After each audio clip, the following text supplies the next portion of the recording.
¡Qué rico! Me encanta esta presentación, Dios mío, cómo lo disfruto.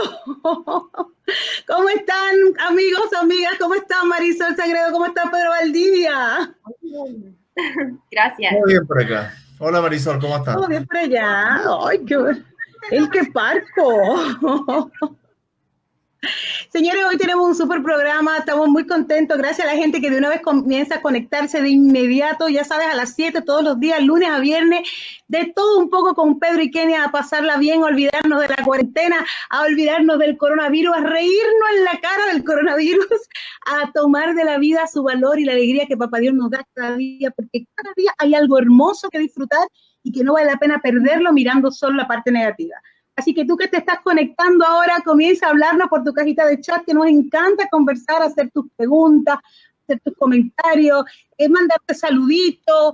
Oye, ojalá poderte dar un vasito de habichuela con dulce incluso. ¿Has oído lo que es habichuela con dulce, Marisol? Habichuela sí, pero dulce no. Ajá, ese es un postre dominicano que vale la pena probar. Prometo que a todos los que digan yo quiero en el live de hoy, les voy a regalar habichuela con dulce cuando pase todo esto. Tú sí. Y ahora, cada quien en su casa, ¿tú quieres? Ya, la tuya está segura. Por el momento, todo el mundo en su casa, tranquilito, sin salir lo menos posible, pero lo prometo y esto queda grabado. El que me diga yo quiero habichuela con dulce cuando esto pase. Un besito para José Francisco Romero, cantante que estuvo cantando con nosotros la semana pasada y que está conectado a nuestro live. Y vamos a compartir de inmediato para que el tiempo nos alcance, porque Marisol, todos los días nos estamos pasando. Fabián Sangüesa, ¡ay, amor! Besito para ti. Dice José Francisco que él quiere moro con concón. ¡Ah! ¿Tú no pides poco? ¿Tú sabes lo difícil que es un moro con concón en una olla arrocera? José Francisco ha pedido algo que es imposible, pero no sé, tal vez cuando viaje a Dominicana te traiga un chin, que es como se dice. Nos vamos. Pero nadie entiende. Dice San Juan, habichuela con qué, habichuela con dulce. Ah, tiene que explicarlo porque yo que vivo contigo, sé lo que es el concón. ¿Tú no sabes lo que es concón, Pedro? Parece que lo que queda de la olla, una cosa así, ¿no? No me va a quedar mal. Casi me asusté, mira, casi me para el corazón. No, pero para que el que está viendo entienda qué es lo que es el concón, porque la gente lo va a asociar con concón allá donde se van los helicópteros. No, el concón. Oye, Marisol, tú que eres chilena, el concón es la parte del arroz que se queda pegada en el caldero cuando tú lo cocinas. Esto se raspa con una cuchara y es así como tostado y crocante y se mezcla con la salsita de la carne guisada, con el poroto guisado, que es la habichuela guisada. Eso es más bueno, eso es más bueno. Eso lo creo yo, Marisol. O sea, ese es el raspado a la olla, ya el raspado a la olla. El raspado a la olla, que aquí es malo, pero en República es muy bueno. Y lo que yo ofrecí, habichuelas con dulce, Fabián me pide que traduzca, son los porotos, Fabián, pero los porotos rojos cocinados con leche, con canela, con clavo dulce, con nuez moscada, con azúcar. Es un postre delicioso. Y el que me diga hoy que yo quiero, lo tiene, pero después que pase la pandemia, ¿eh? Ya lo sabe. Bueno, dice el raspado de la olla, Fabián, lo entiende tú y Pedro nada más. Bueno, y Marisol. Bueno, los chilenos. Ahora el meme del día, ¿les parece? Veamos. ¿Les parece? ¿Quieren ver el meme del día? Bueno, hoy tenemos un tema que es muy interesante. Vamos a hablar del temor, vamos a hablar del miedo. Entonces, pensando en esto del miedo, hemos decidido compartir un meme que tenga que ver también con el miedo, ¿verdad que sí? Y este es nuestro meme del día para todos ustedes. Ay, no, espérate, perdón, ese no era. Ups, el meme del día. Dios mío, ¿dónde está el meme del día? Se me perdió. A ver. ¿Por qué no le puse nombre? A ver, yo creo que es este. Pedro, me avisa si no es. Pero bueno, y esta malicia. ¿Dónde está? Este es el meme del día, pero por Dios. Ya lo ubiqué. Mira, estamos hablando del miedo y con relación al miedo,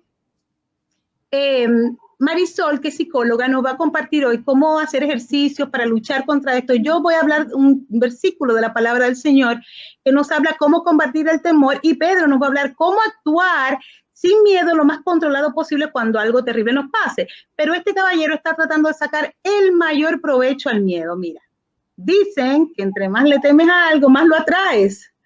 Ay, tengo miedo a un viaje. Señor, tengo miedo a un viaje. Tengo miedo a una bichuelita con dulce. A ver si es verdad que se cumple. O sea, cuando le temes algo, lo atraes. El caballero está totalmente seguro porque no tiene ni una posibilidad de viaje, quizás por cuánto tiempo. ¿Tú crees que viajemos algún día? Yo creo que en 2 años más, una cosa así puede ser. ¡Tanto! Dios mío, mira. Lucía Cabrera Turela, un abrazo para ti, mi amor. Pero bueno, dicen por ahí que lo que uno teme, eso atrae. ¿Será verdad? Depende de las circunstancias, yo creo. Marisol nos va a explicar mejor eso, pero eso es muy relativo. Eso se refiere, en los términos de carabineros, generalmente se refería a que cuando tú le tienes miedo a un caballo, por ejemplo, porque el carabinero siempre está identificado con el tema de los caballos. Entonces, desde chiquitito, cuando tú estás estudiando recién, te enseñan a no tenerle miedo a los caballos, porque si tú le tienes miedo a ese caballo seguro que te patea. Y eso, pero eso es la cosa, como que la adrenalina tuya, ellos la huelen, igual los perros. En Chile aquí así, y a veces funcionan con los perros, con los caballos. Hay que mantener la tranquilidad, como algo debe haber, algo adrenalínico debe haber seguramente. Mira, pues por si acaso es verdad el tema de que a lo que tú le temes lo atrae, tenle miedo a un viajecito, tenle miedo a que todo esté en paz para que lo atraiga. Por si acaso, dice Fabián que él le tiene miedo, que él le teme a Dios. A Dios hay que temerle, no tenerle miedo. Y hoy vamos a hablar precisamente de las cosas a las que se le tienen miedo con Marisol. Pero antes, usted, don Pedro Valdivia, nos dijo que nos iba a hablar de cómo actuar con valor, con interés, sin volverse loco, ante un asalto, ante una situación en la que tú te estás viendo confrontada por un delincuente. Eso es difícil. Solamente en 3 minutos voy a tratar de sintetizar para que después le dejemos la palabra a Marisol, porque si no nos alargamos mucho y la gente se aburre y se va. Perfecto. Mira, Marisol, no te vayas. El miedo, yo creo que el miedo es una situación inherente al ser humano y todo el mundo tiene miedo. Si alguien dice que no ha tenido miedo, yo creo que está mintiendo absolutamente. Lo que pasa es que después, con el tiempo, se van controlando las emociones y uno aprende a tener menos miedo. De hecho, los carabineros, y ojalá que haya algunos mirando, por lo menos yo se los enseño a los alumnos, su primera situación confrontacional, específicamente cuando hay un enfrentamiento, por ejemplo, donde hay incluso balazos, esa situación de miedo es de por vida, se acuerda siempre uno de ese momento. Ahora es un aprendizaje porque la segunda vez ya no tiene tanto miedo y en la tercera va manejando la situación. Entonces, ¿qué pasa? Todas las personas están sujetas a los delitos. Podemos ser potenciales víctimas de delitos. O sea, somos parte de una situación emocional muy fuerte, donde se confrontan dos situaciones. Una persona que es el atacante, que es el victimario, que también está bajo en estado de situación adrenalínico fuerte. No es que entre todo relajado a cometer un asalto, sino que por eso que a veces comete excesos, sobre todo cuando los delincuentes son menores. Y o sea, espérate, o sea, que el delincuente está asustado también. También está asustado, por supuesto que está asustado, porque no es parte de su actividad normal. O sea, es parte de su actividad normal. Ahora tiene miedo distinto a los que tenemos nosotros. Tiene miedo a que no encontrar lo que busca, a que se le pase la mano, a que llegue la policía, a que la vecina al frente miró cuando entraba. Tiene una serie de miedos, tiene muchísimos miedos. Y después que comete el delito, sigue teniendo miedo porque a lo mejor alguien lo va a denunciar, porque lo envidia, porque tiene venganza. El delincuente es una persona que nace y vive toda la vida con miedo.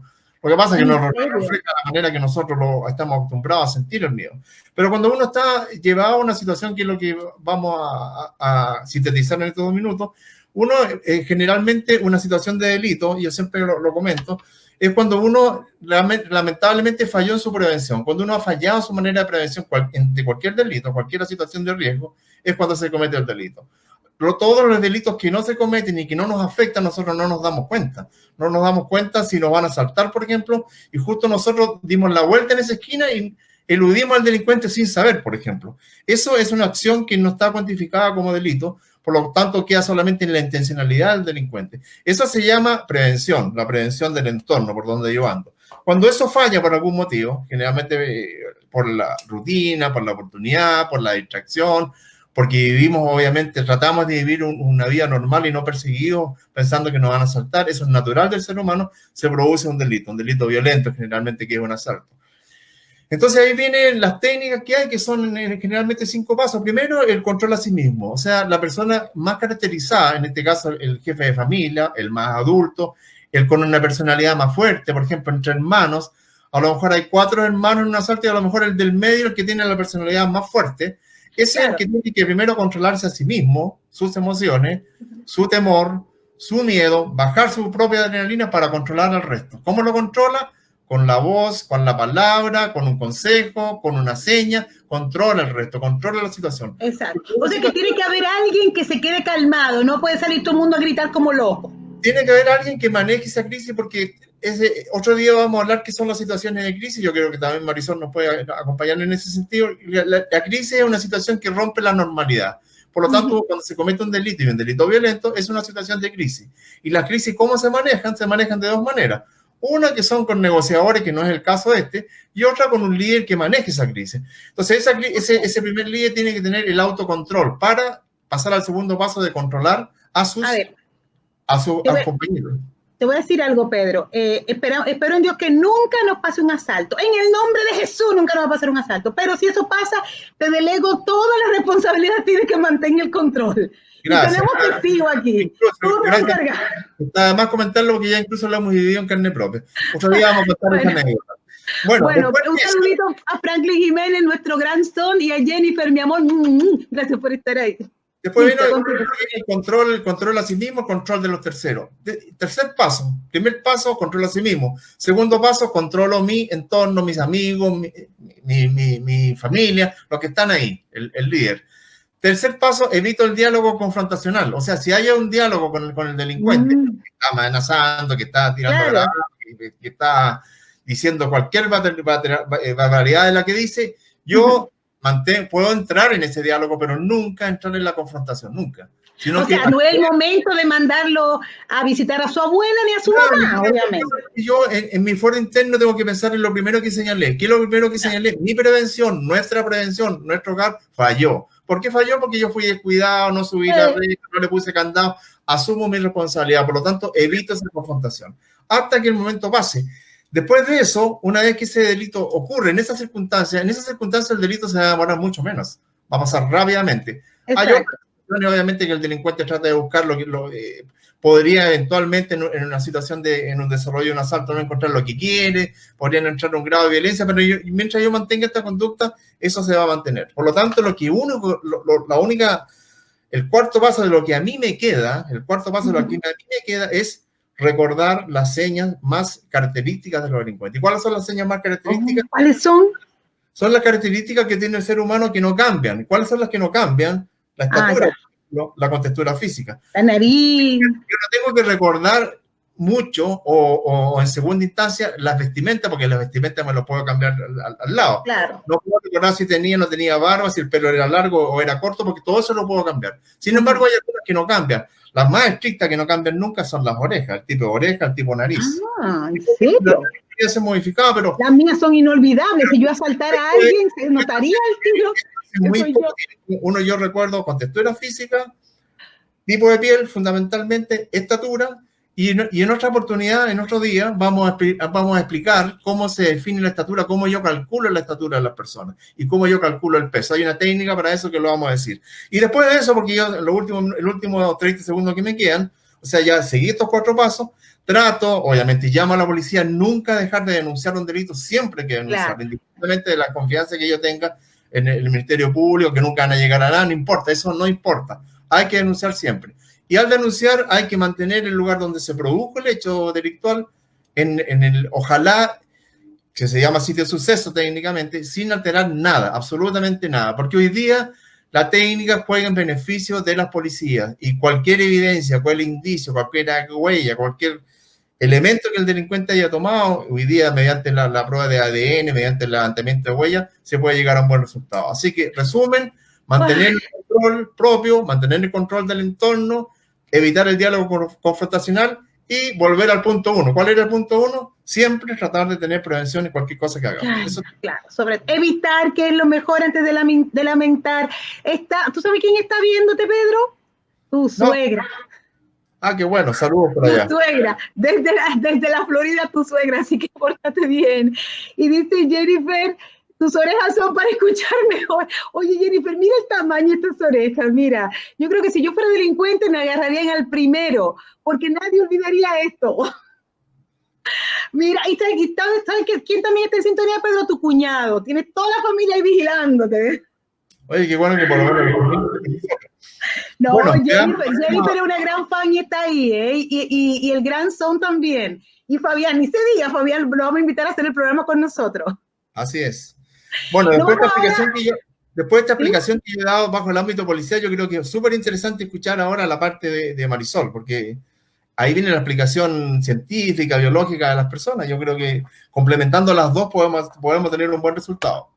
Ya lo saben, entonces puedes repetir rapidito para terminar esos 5 pasos así, pero rápido, cómo actuar frente a un asalto. Control a sí mismo, control de los terceros, los que nos rodean, evitar los diálogos, recordar las señas, mantener el sitio del suceso. Nada más que eso. Perfecto. Nada más que eso. Usted no tiene que estar haciéndose el héroe, ni estar tratando de privar en Superman ni en Iron Man, que eso no existe. Perfecto, Pedro. Muchísimas gracias. Y ahora sí, de inmediato nosotros nos vamos con nuestra querida Marisol Sagredo, que está ahí esperando su turno. Pero muy Marisol es psicóloga, ¿sí? Sí. Marisol es psicóloga y nos va a hablar hoy del miedo, pero Marisol, no lo enfoques tanto como en el tema de lo que acaba de hablar Pedro, de los asaltos, sino más bien esta situación actual tiene mucha gente muy estresada. Bueno, yo me imagino que te lo han dicho, ya te han consultado. Mucho. O sea, el tema del miedo, el estrés, la angustia aparece bastante. Ahora el miedo en sí, y ahora yo le voy a hacer la pregunta a Pedro. Pedro, ¿está bien o está mal tener miedo? Está bien. Yo creo que está bien tener miedo. Porque si no estuviera bien, yo creo que me transformaría tendría osadía innecesaria a lo mejor. Sí, o sea, no te cuidaría. Yo creo que el miedo me induce un poco un temor a la precaución. O sea, no tanto el temor, sino que a la precaución. Si yo tengo miedo de pasar un río porque me voy a ahogar, no paso el río. Exacto. Entonces tenemos que dejar de tiranizar el miedo. El miedo funciona. Nos sirve para ¿qué? Para estar atentos, para controlarnos, para poder estar atentos a ver si algo pasa. Por ejemplo, cuando estamos en un lugar en donde está oscuro, vamos más pacientemente, con cuidado, porque hace que nosotros tengamos una manera más lógica de ver cuándo conviene actuar. Por tanto, el miedo nos protege. Entonces, el miedo no hay que verlo solo desde el lado negativo. Entonces, el miedo...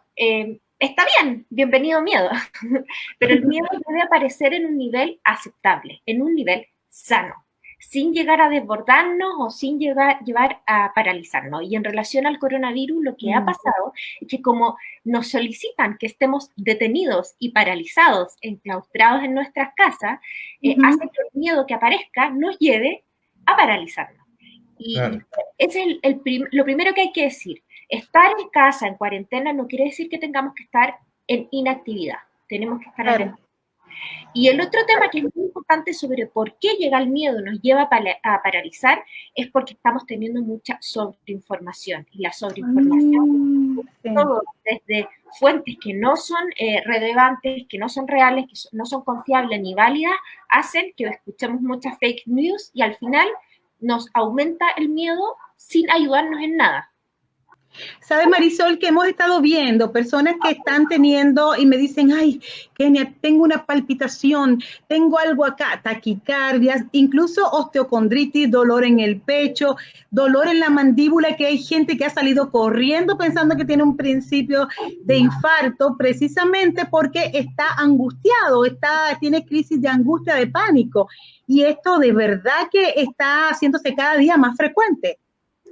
Bueno, ahí hay que tener cuidado, porque la crisis de pánico en sí, por lo general, no tiene un sentido aparente. Lo que cree la persona es que se va a morir porque tiene un infarto. No tiene un porqué. La crisis de miedo es diferente a la crisis de angustia que uno asume como... Entonces ahí hay que separar aguas. ¿En qué se diferencian? Claro, las crisis de angustia por lo general tú necesitas a un otro que haga contención, que te dé ciertos márgenes para actuar, porque uno no piensa. A esas alturas el miedo, no es sano que el miedo llegue a ese nivel, tenemos que pararlo. Y en ese instante es bueno tener ciertos mecanismos de respiración y ojalá un otro que nos lleve al centro, porque o si no, no vamos a salir de eso, pero ahí la idea de todo es que se van a morir, de que no van a poder respirar, que están tirando un infarto. Ahora, la crisis que tienen que ver más con el miedo se relaciona con un estímulo que yo sí puedo identificar, por ejemplo, el coronavirus. ¿Se entiende? Por ejemplo, que me estén asaltando, como hablaba Pedro. Esa no es una crisis de angustia o de pánico típica, sino que más una crisis de miedo en sí. Entonces, ¿cómo yo hago para no caer en una crisis marcada por el miedo? Lo más importante es actuar. Y no me refiero, por ejemplo, a si yo tengo miedo con el agresor, tirarme encima si que me están asaltando. No, me refiero a hacer algo. No podemos esperar dejar de sentir miedo. Eso no va a pasar. Si no tenemos miedo, seríamos psicopáticos. Porque claro. Imagínense, yo no tengo miedo de tirarme por la línea del tren, no tengo miedo de hacer nada, al contrario. Entonces, ¿qué es lo que tenemos que hacer? Hacer algo. Lo primero, aceptar que se tiene miedo. Sí, tengo miedo. ¿Y qué? Tengo miedo por el coronavirus. Esto afecta a todas las razas, todas las religiones, todas las edades, todos los niveles socioculturales. Por tanto, sí, puedo tener miedo. Por mí y por mis cercanos. Eso es lo primero. Después, centrarse en el cuerpo. Cuando uno empieza a tener miedo, uno tiene que decir, ok, ya, estoy teniendo miedo. ¿Qué me pasa? Tengo ansiedad, me palpita el corazón, tengo un nudo en el estómago, tengo un nudo en la garganta que me hace llorar, empiezo a tiritar, se me paran los pelos, etc. Hay que ver efectivamente lo que pasa con el miedo, porque suele pasar que nos desconectamos del cuerpo. No sé si les ha pasado que cuando tienen miedo van tanto a la cabeza que se desconectan del cuerpo. Es como que te va, como que te nubla cuando dejas que el miedo tome el control de ti. Mira, dice Franklin Jiménez que él está muy de acuerdo contigo, porque eso de estar viendo la información en las redes sociales, donde más del 50% son falsas, y tiende a confundir y además aumenta ese temor, ese pánico. Por eso nosotros tenemos este tipo de programas, para que la gente reciba información de fuentes seguras, de fuentes confiables, y además también se desestrese un poco, porque todo no puede ser coronavirus, todo no puede ser lo malo que se va a poner. Y si efectivamente tenemos cosas negativas alrededor, me encanta lo que acabas de decir. ¿Qué puedo hacer yo? Porque no es sentarme a esperar que venga el monstruo a comerme. Yo puedo hacer algo, puedo tomar algún tipo de acción. Exactamente. Por eso, el segundo punto es centrarse en el cuerpo. O sea, yo, ¿qué me está pasando? ¿Quién soy? Darme cuenta cuando me siento mal, cuando me siento bien. Reconocer si algo me falta. Y en tercer lugar, algo que le está costando mucho a la gente, yo creo que esa es una de las bases de todos los trastornos emocionales y mentales que estamos teniendo. ¿Qué será? Aceptar la incertidumbre. El COVID-19 nos ha venido a enseñar que hay que soltar. Yo no puedo definir cuándo esto va a terminar, ni cuándo voy a volver a trabajar, ni cuándo los niños van a volver a clase, ni cómo voy a solucionar los temas monetarios. Hay que bancarse lo desconocido. No lo podemos controlar. Ni siquiera lo podemos ver, ¿eh? Por eso que se dice que es tan diferente a una guerra convencional, porque en la guerra tú ves el enemigo. Pero aquí tú no ves a nadie. Tú tienes un enemigo, entre comillas, pero no lo ves y nunca lo vas a ver. Exactamente. Y por eso hay que entregarse, pero con los resguardos necesarios, si se sale con la mascarilla, etcétera, pero aceptarlo, entregarse. Si los que están sufriendo más en este minuto son los que tienen TOC, trastorno obsesivo compulsivo, porque ahí su trastorno está con el control. Los que son más rígidos, más estructurados, son los que lo están pasando peor. Por tanto, el COVID-19 es el que los afecta más y hace que tengan más miedo, porque por primera vez o en una de las primeras ocasiones no pueden controlar nada. No tienes control de nada. Mira, dice Fabián que le tiene miedo a la corriente, pero explícame tú, si le tiene miedo a la corriente, no conecte nada. ¿Cómo? O sea, bueno, analízalo tú, que eres la psicóloga. Habría que ver qué tipo de corriente. Según lo que veo ahí, es eléctrica. Sí. Pues, mira, mi hermano, ¿qué psicólogo le acaba de decir? La corriente no te pega si no la toca, por Fabián. ¿Qué miedo es ese, por Cristo? Y dice Jennifer que como periodista ella recomienda solo ver el noticiario central.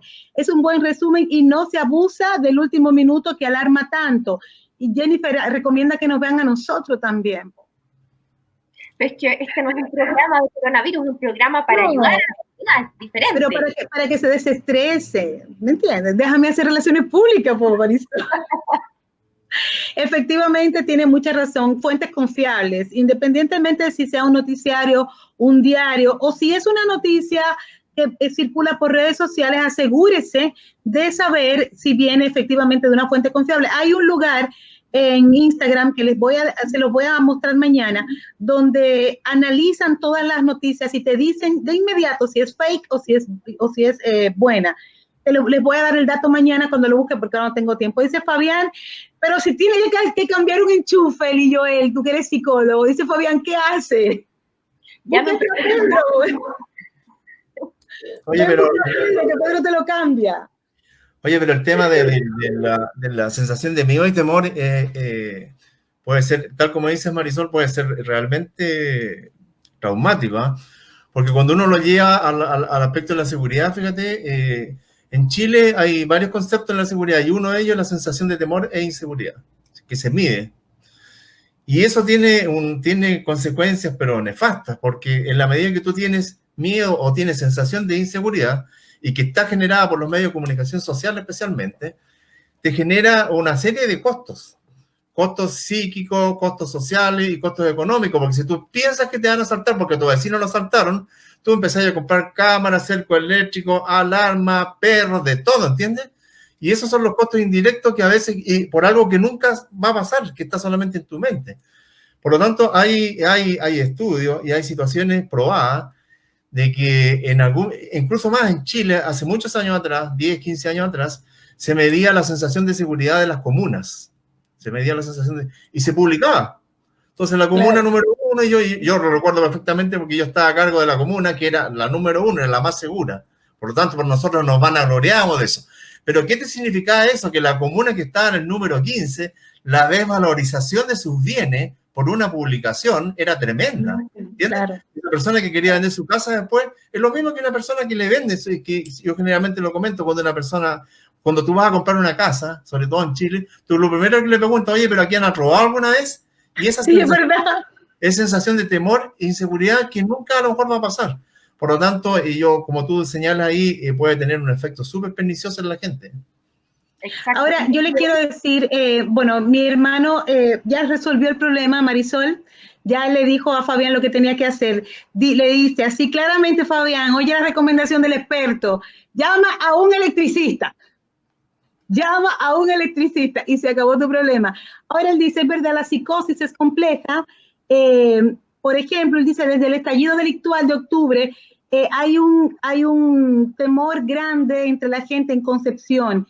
Y Carmen Albrinco le te pregunta, y esta ya va a ser la última pregunta antes de hacer el cierre con algo que Papá Dios nos tiene que decir también acerca del miedo. ¿Cómo está relajada ante lo que viene en la economía, Marisol? ¿Cómo se relaja uno ahí? Bueno, es que ahí no es miedo, ahí es preocupación. Te estás preocupando de algo que va a pasar después y que tiene que ver con la ansiedad. Y ahí la recomendación es, ok, van a venir problemas, prepárate para tener un plan B. En el fondo, si es que uno tiene un negocio que sabes que quizás va a ser muy difícil llevarlo a cabo después, plantéate qué puede ser de utilidad en un tiempo más. Yo creo que la creatividad es fundamental en esta etapa, fundamental. Ver esta crisis como una oportunidad para ver otros negocios, otras salidas. Quedarse con lo mismo que teníamos antes del coronavirus no va a ayudar. Este suceso mundial nos tiene que servir para tomar decisiones que nos hagan cambiar, no seguir igual. Tremendo consejo, la verdad es que creo que diste en el perfecto clavo, porque precisamente algo que Pedro publicó esta tarde, que decía que no se puede esperar un resultado distinto haciendo siempre lo mismo. Y si la vida nos está trayendo estas complicaciones, estas crisis, entonces vamos a nosotros sacar de lo de adentro que tenemos. Precisamente para concluir el día de hoy, yo quiero compartirles este versículo bíblico que ustedes están viendo en pantalla, y está en 1 Juan 4:18, donde dice que en el amor, que el amor perfecto echa fuera el temor, Y que el que teme, tiene miedo precisamente porque espera el castigo, así que no ha sido perfeccionado en el amor. Yo tengo aquí una frasecita que copié de la Nueva Versión Internacional.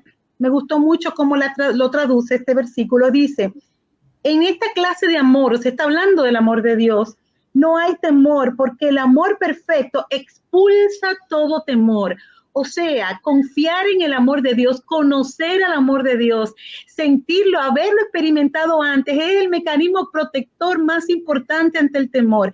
Estoy hablando de protección antes de sentirlo. Normalmente una persona que tiene una comunión fuerte con Dios, que lleva una vida de ese contacto permanente con el Señor, cuando llegan los momentos difíciles, las malas noticias, podrá tambalearse un poco, como dice la canción, resistiré, podré doblarme como el junco, pero no me voy a romper porque antes ya he tenido un mecanismo protector en mi corazón que no me permite caer en desesperación. Podré sentir la incertidumbre, podré sentarme preocupado a planificar qué voy a hacer, pero nunca vamos a caer en ese miedo desesperante. Y la segunda parte del versículo dice que si nosotros estamos experimentando miedo, o sea, ya falló el mecanismo protector, ya el miedo nos arropa, ya llegamos incluso a la crisis de pánico, ya llegamos a las taquicardias. Bueno, ¿sabes por qué es esto? Porque dice la palabra, si tienes miedo es por temor al castigo. Normalmente cuando hay algo no confesado, cuando no estamos andando derechito, sentimos ese miedo porque tenemos miedo a que lo que pase sea una consecuencia de lo malo que hicimos. Es como el que debe cree que todo el mundo es cobrador. Y la gente que no tiene sus cuentas claras con Dios, que no tiene una relación personal con Dios, siempre cree que todo lo que pasa es un castigo del cielo. Por eso, porque no ha experimentado realmente el amor de Dios, porque en el amor de Dios, señores, no hay temor. Cuando uno es perfeccionado en el amor de Dios, todo miedo se va porque uno sabe que si algo malo está pasando, mi vida está en las manos del que sabe, mi corazón está en las manos del que puede, mi economía no depende intrínsecamente de mis dos manos, sino que hay unas manos detrás de mí que son las que van a sostener mi economía, que van a fructificar mi trabajo y que me van a dar todo lo que yo necesite en el momento que lo necesite, a través de mi esfuerzo, a través de un cuervo, a través de lo que sea. Y digo cuervo porque hay una historia bíblica, para los que no lo saben, donde un cuervo alimentó a alguien. Pero Dios se va a valer del medio que se tenga que valer para ayudarte. Eso es cuando tú tienes ese temor controlado en su amor, cuando tú confías y dices, mira, esto está feo, pero mi vida está escondida con Cristo. ¿Sí? Señores, terminamos nuestro programa de hoy. Gracias por la asistencia.